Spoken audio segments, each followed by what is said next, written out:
Welcome back in to Soul Footing Guidance. Thank you for joining me today. We are going to get into conscious relationships, conscious parenting, conscious family. But we're going to talk about kind of the phases and the differences and maybe put some language to things that you already feel, like why you feel different in partnership versus when you're, let's say, with your kids or nieces and nephews or whoever your particular family is, because we're not just talking about parenting, but it will be a part of what we talk about today. And I'll use human design language and framework for the various energy and what we can glean from it. So when you are on your own, you have the opportunity to completely lean into who you are without anyone messing with it, right? So this might include deconditioning work. It might include shadow work, that kind of thing. But when you're by yourself, like you're in the house alone, you don't have other people's energy impacting yours, like how your energy is meant to flow and what that looks like. So when we are solely by ourselves, our energy operates very differently than when you add a second person. So when you're now adding a second person, the two of your energies, you both are fully yourself, but now there are two energies talking to each other. Sometimes that means that one person, it almost feels like their energy in a certain area dominates the other person. Sometimes there's like a compromise of energy, right? Where like we just kind of default to the other person. Sometimes you have the same energy and that feels really cozy and friendship vibes. So you're still affecting one another, but you are fully you while affecting the other. And then when we add in a third person, so commonly, bringing in a new family member, now our energy creates a whole new energy. So each person gets to be a little bit less of their full self, especially when we're not conscious about it. And this is really important when it comes to the challenges we can feel when we enter into these new phases. So, when you go from being single to being in a partnership, and then you feel seen by another person, or they're able to reflect things back to you about who you are and what they see about you, feels totally different. And also you maybe run into challenges in partnership that you don't run into alone. There's a caveat here to challenges and affecting each other is part of it, right? It's like part of the human experience. It's important that we affect each other. We don't want to kind of seclude ourselves to never be conditioned or just impacted by other people. It's part of how we learn. It's part of how we evolve. But there is a big shift then from 2 people to 3 people. So if we use the example of new parents bringing in a baby to their family or bringing in a child to their family, now we create this new energy where some people might feel really invisible. Some people might feel like, okay, I don't feel like people get me anymore. Or I really feel seen in this way or valued in this way, but it feels like other things matter less about who I am. I had this experience when I went from being in a household with just me and my partner to us having a baby last year, where I was like, there are times where I don't feel seen as much in this, or, things where like my partner used to see this thing about me. It feels like we're missing each other in a different way. And then learning about the fact that like me, my daughter, and my husband now create a whole new energy together that actually is more of a simplified blueprint than when it's just 2 people. It makes so much more sense about the dynamics, and being aware of it and understanding the change has made a huge difference for me, because when something happens or I don't feel seen, or he doesn't feel seen, that there's room for it to be like, okay, here's why this thing is happening, or here's how we work with this thing, or here's why there's a conflict here. And so it expands beyond that, right? Of like the more and more people there are, there's different kind of configurations of it. But when we're looking at family and kind of the new healed and healing place that we're trying to go with family, I would say part of it is, does each person feel valued for who they actually are, not who other people think they are, who other people think they're supposed to be? But does each member of a family feel valued for who they are? And the way that we do this is by adding more consciousness to our relationships. When we are with 3 to 5 people, our energy changes and people automatically feel less seen until we're conscious about it, right? And we make sure that we either bring in that person's gift into the room on purpose, or we're like, okay, we need to spend more one-on-one time together. So I had this experience recently. Me and my husband don't have a lot of family nearby, and we do have like a friend who helps us with childcare when we're working, but not necessarily for like going out or anything. So last week, my daughter's first birthday was actually the first night that me and my husband had by ourselves without our baby. Throughout the last year, we've done a bunch of things, almost like date night like things, but we brought her with, which is fun in its own way. But this thing happened when it was just the two of us, where it was like, oh yeah, like just spending time in our own energy together is so different than when we're together as a whole. And it's almost like we forgot that part of what it looks like when it's just the two of us, and different ways, different things we talk about, different things we're interested in, different ways that we just vibe with each other that are different. And so that reminder of, even in order to be conscious parents, that we have to be really intentional about taking time with just the two of us. Luckily, there are different ways to do this, right? Like when my daughter goes to sleep early and we're able to have one-on-one time, the two of us downstairs while she's sleeping upstairs with the baby monitor, those are reminders of, hey, partnership, this part is also important. And as my daughter gets older, that importance of, there are times where I want to consciously have it be me and her, and conscious times of her and her dad and us as a group. Because part of how this all works, right, is we're meant to impact one another.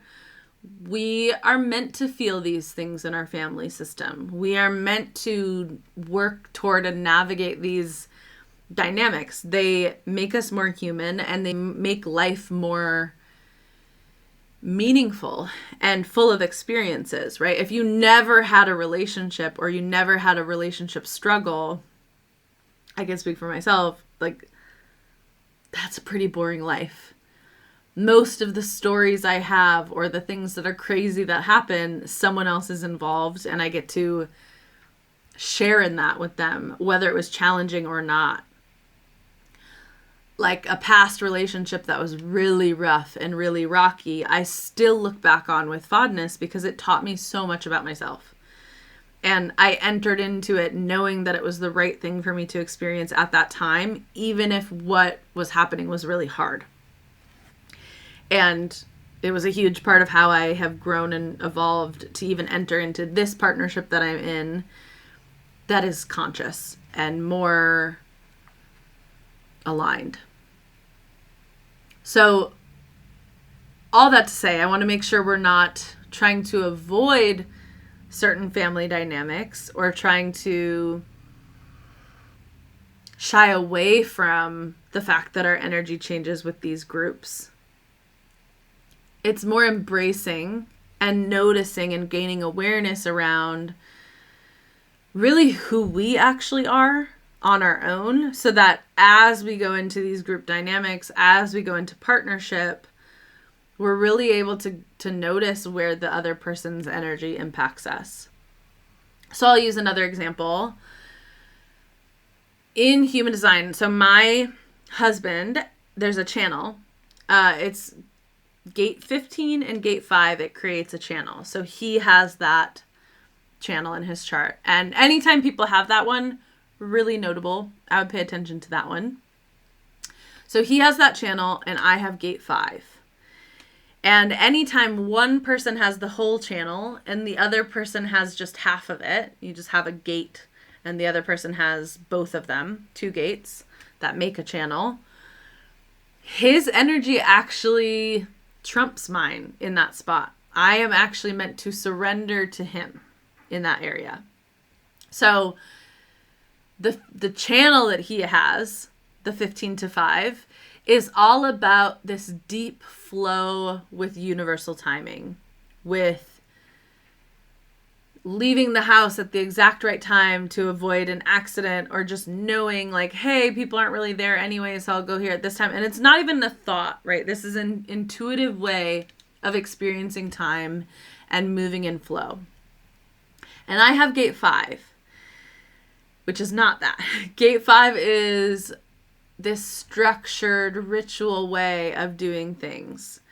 Like, to use this as an example, if I am by myself and I have to get somewhere at 5:30, I have a structured way where I leave at a certain time, even if I get to that place early, because I like it and I don't mind getting somewhere early. My husband is not that way, right? Where he flows with time in just such a different way, and it is not how I experience time. But if I fight his flow, we have a lot of tension. And a lot of the tension is coming from me being like, are we going to leave? What's going on? Are you ready yet? And it actually impacts the gift. It impacts the flow. So I had this experience where we had a dinner reservation and I would have left at a certain time because we had to stop somewhere before that and then get to the reservation. That is not how he would do it. So I really practiced surrendering and having the awareness of, okay, I'm meant to surrender to his energy in this spot. It didn't take away from the fact that the inside, I was like, like there's stuff going on. I would probably leave by now and, all that stuff. But I surrendered to, it's a dinner reservation.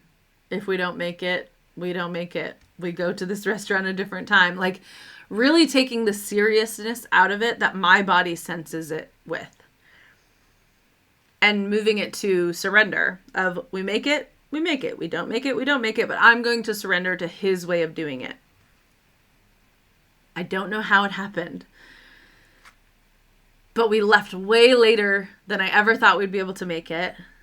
We still had to drop something off with my parents who were watching my daughter. We got to the restaurant and we got there at the exact right time that the reservation started.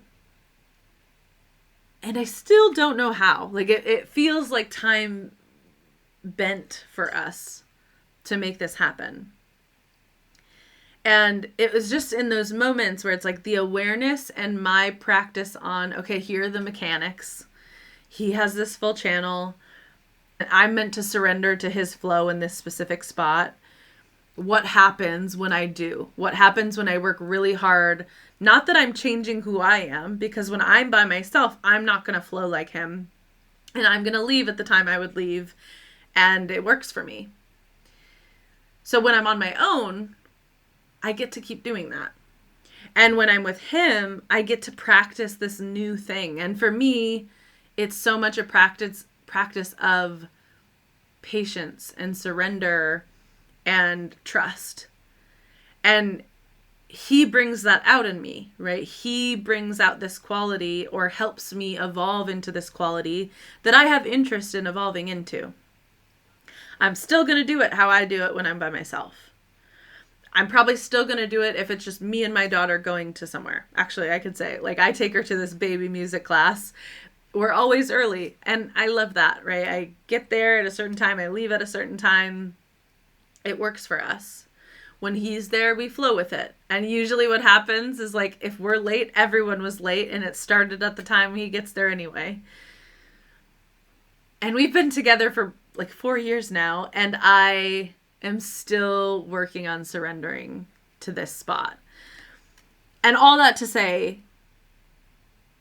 these are why relationships help us evolve and grow, right? Like if I didn't have this thing where I'm like actively aware and actively wanting to evolve and grow, it would actually be hard for me to develop my patience. Maybe I'd do it in a different way, but when we really surrender to how we're meant to be affected by relationships while also standing firm in who we are, right? This quality in me surrendering to his flow does not change who I am. It changes the time I get somewhere, which doesn't change who I am. And we are meant to be affected and we are meant to evolve in relationship. So even that shift that happens from my partnership into now having a daughter, the flow that my husband brings in helps our family also. It gets like the energy moving in our family. And there are other times where there's just things that we get to grow and evolve into because we have created this new unit, this new energy that now exists because our daughter exists. And if we have another child, then the whole dynamic will shift again. And that will be its own learning. And that will be its own growth and evolution. And what's important about this, right, is that even when we're talking about family dynamics, that everyone within the family is meant to be fully who they are. So this happens so much in parenthood, especially in motherhood, right, where like a mom loses herself to the mental load, to the prioritization of everybody else. And this new way of conscious parenting, yes, it's about how do I want to raise this child? How do I want to make sure that they have room to be who they are in the world? A lot of it starts with how does mom come back to herself, and not necessarily saying she's the same person who was on the other side of the birth portal or anything like that, right? Because again, I'll speak for myself. I don't feel like the same person I was before, and I'm not trying to get back to her because she doesn't exist anymore. Parts of her exist and parts of her are brand new on this other side. So we're not necessarily trying to get moms back to who they were, but we are maybe having to do relearning about who she is now and what are her gifts now and how does she experience herself now, and how do we all practice listening to our strategy and authority separately, and then we come together as full humans.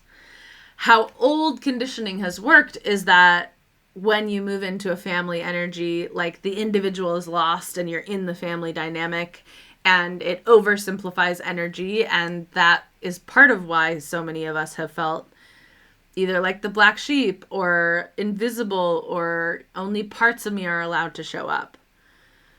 So it's taking this mechanical part of our energy we do change in relationship with other people, and moving it into consciousness, awareness of how does each person get to show up?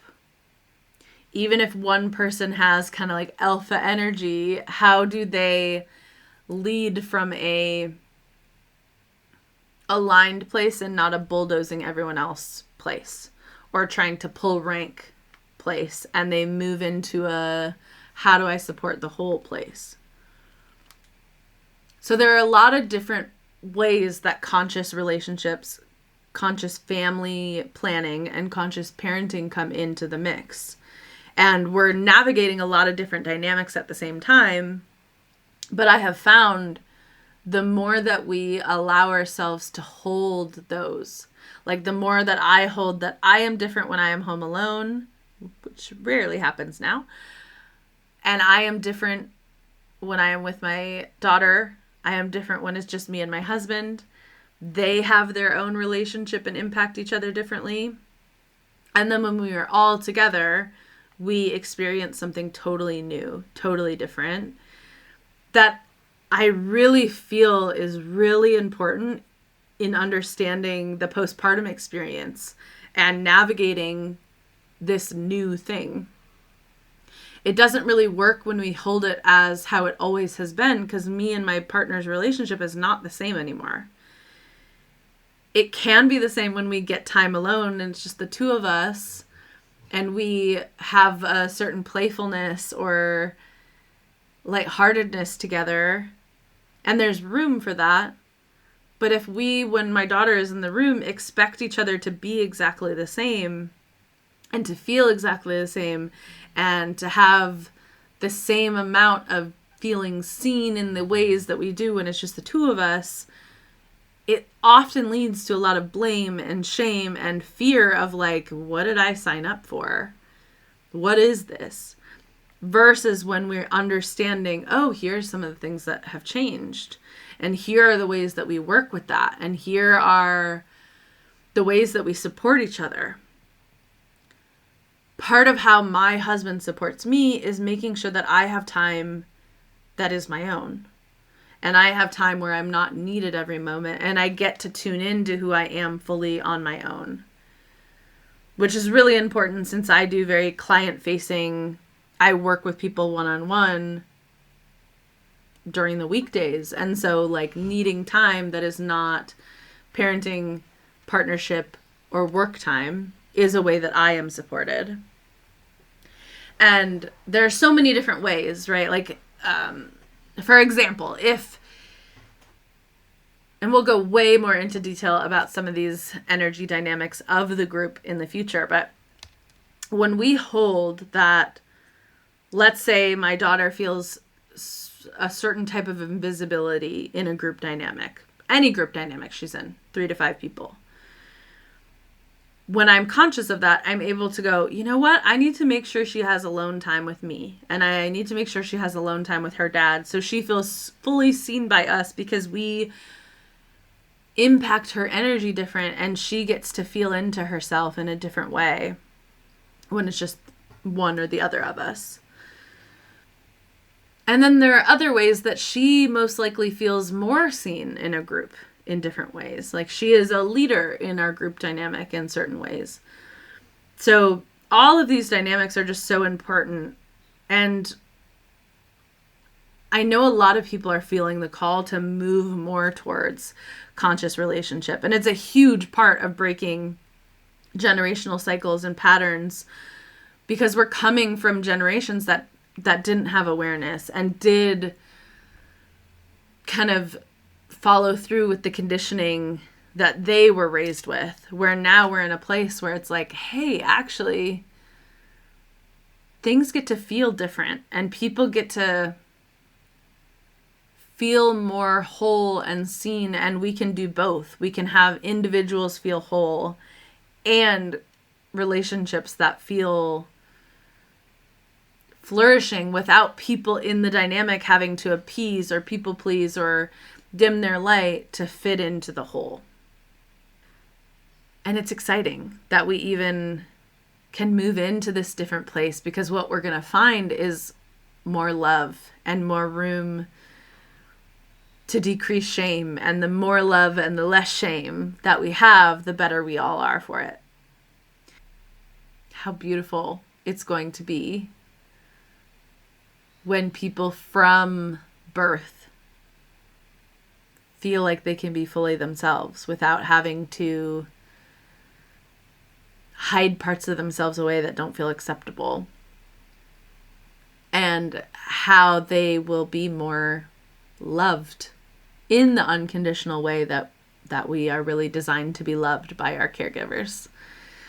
And by practicing this as a parent, it also will start healing your own childhood, your own generational line that didn't have the consciousness, right? When we add awareness and we add consciousness, I can speak for myself again, it makes certain family dynamics that I was a part of make so much sense and have this compassion of like, no one knew what these things were. No one even used the word conscious parenting.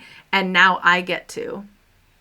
So there's also a reparenting aspect to it of what that looks like for all of us, all the generations forward, generations backward.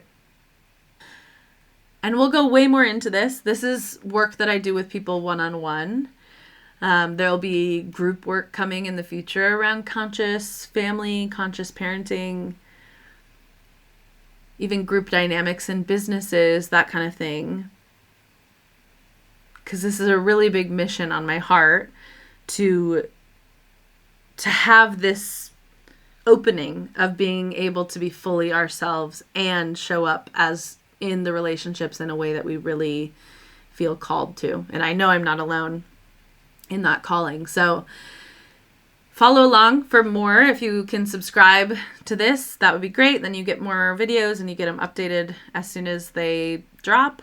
You can join me on TikTok, Instagram, and we'll keep digging. So thanks for joining me.